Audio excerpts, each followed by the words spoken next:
Now, before news of the rally being canceled, San Francisco city leaders rallied at Civic Center this afternoon. Their goal, to unite against hate and denounce violence. KPX5's political reporter Melissa Kane getting a reaction to all of this tonight from City Hall. Melissa?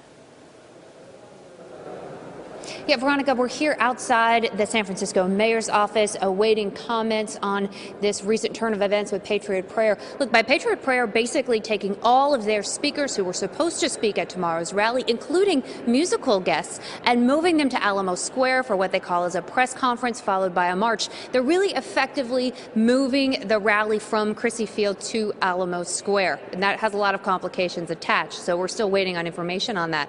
In the meantime, though, we can bet that people on the right and the left and the middle will continue to show up at various events around the city, maybe Crissy Field, but certainly here at Civic Center, where there's going to be another unity rally tomorrow. I'm loving the way that it's swang. You're about to get paid tonight. Tonight is the night of our lives. Yeah. Even MC Hammer made an appearance at today's unity rally at City Hall. Hatred has no place here in San Francisco.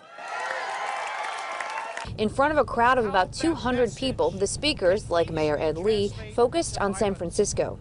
San Francisco is a city of love and compassion. Yes. And we will always lead with love and compassion, and that's why it's important that we're all here together the day before hate shows up on our shores.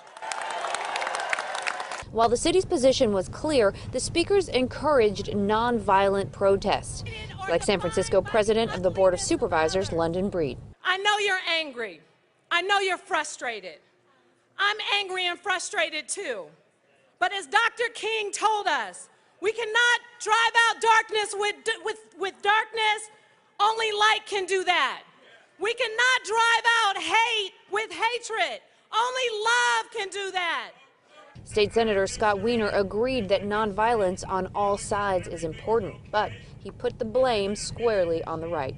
Well, we don't want anyone to engage in violence, but we also need to be really clear that what the origination of this whole situation are a bunch of white supremacists, Nazis.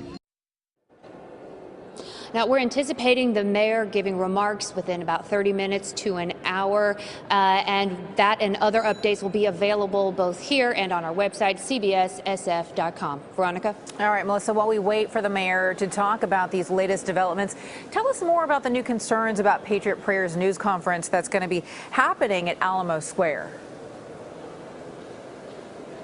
Yeah, it's really hard to overstate how dangerous it is to move this event at this late hour. As we saw, Crissy Field, there are barricades, there are metal detectors, there was a plan in place to keep people safe, to check them for weapons, which were restricted to the area. Alamo Square has none of that in place, and it's unclear whether they could put it in place between now and tomorrow. Also, Alamo Square, you don't have the same restrictions on weapons, guns potentially permitted and unpermitted. It could really be an entirely riotous event tomorrow if it does go forward at Alamo Square. We assume that right now the reason the mayor has not given a response is because he's huddling with his top law enforcement officials to determine what exactly to do with this new incredibly dangerous proposition by Patriot Prayer. Veronica?